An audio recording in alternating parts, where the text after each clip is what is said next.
한 예로 땡땡시청의 컨설팅 및 인증심사 관련 미팅을 갔었는데 일반 심사원 교육과정이 중학교 교육과정 수준이라면 저는 대학교 전공심화 정도라고 이해하시면 쉬울 것 같습니다. 안녕하세요. 인증 알려주는 친절한 남자입니다.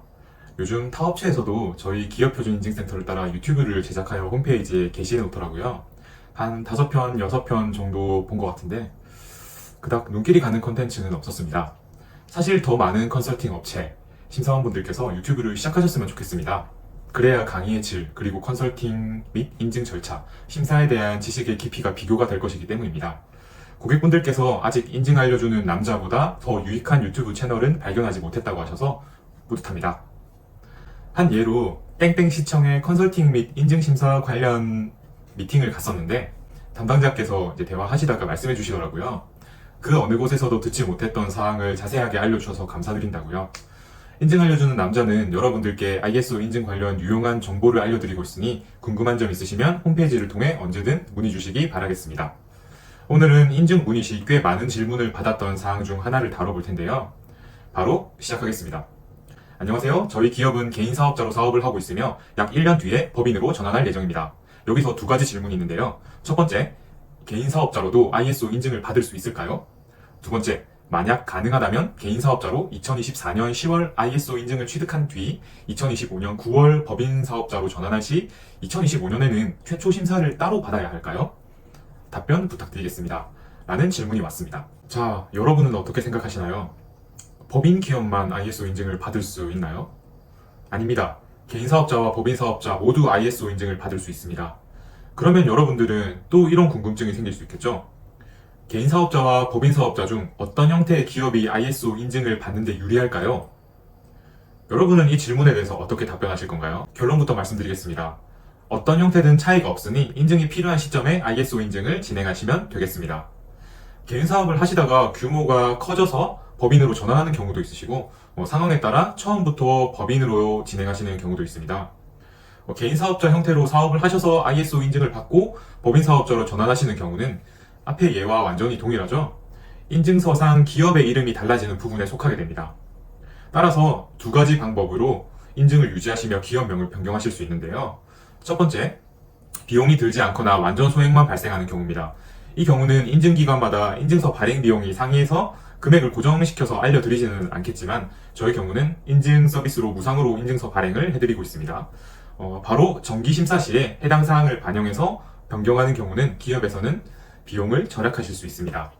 그리고 두 번째, 정기심사를 기다리기에는 시점이 너무 길며 변경된 법인명이 포함된 인증서가 당장 필요한 경우가 있겠죠. 예를 들어 매년 10월 인증심사를 진행하는 시점인데 차기년도 2월쯤에 법인명이 변경되어서 이런 변경된 법인명이 적용된 인증서가 필요한 경우가 당연히 생길 수 있겠죠. 이럴 때는 특별심사를 진행해야 됩니다. 인증심사원은 특별심사를 실시해서 해당 조직의 경영 시스템에 변경된 사항을 확인한 이후 경영 시스템 규격 요구사항이 이상 없이 만족될 경우 특별심사 보고서를 인증기관에 제출하여 조직의 이름, 즉 기업의 이름이죠. 이름을 변경하고 인증서를 재발행 처리해야 됩니다. 이 경우는 특별심사 비용이 발생하게 됩니다. 역시 인증기관마다 특별심사의 요율이 상이하기 때문에 금액을 정확하게 말씀드릴 수는 없지만 일반 정기심사 대비는 저렴한 편인데 이제 인증서만 발행되는 경우보다는 비싼 경우입니다. 그렇다면 또 하나의 추가적인 질문이 떠오를 수 있을 것 같은데요.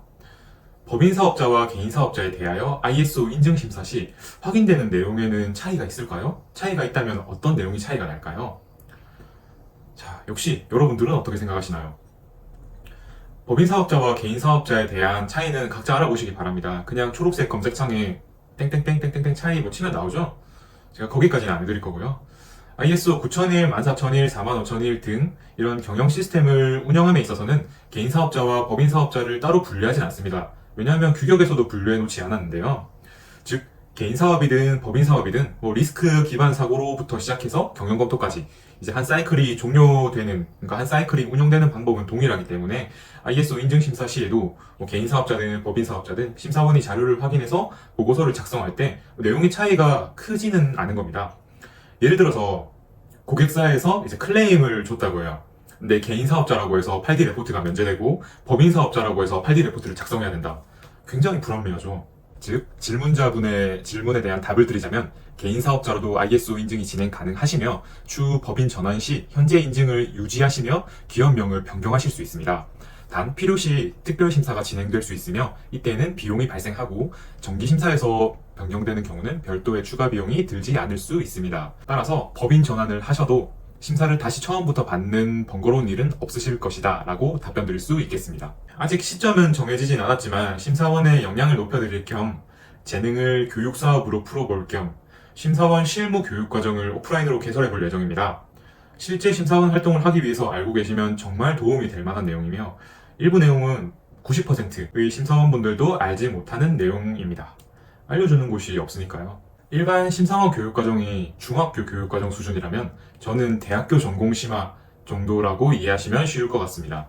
이는 추후 정해지면 공지하여 소수의 심사원들께만 교육수강의 혜택을 드릴 예정이니 많이 기대해 주시기 바랍니다.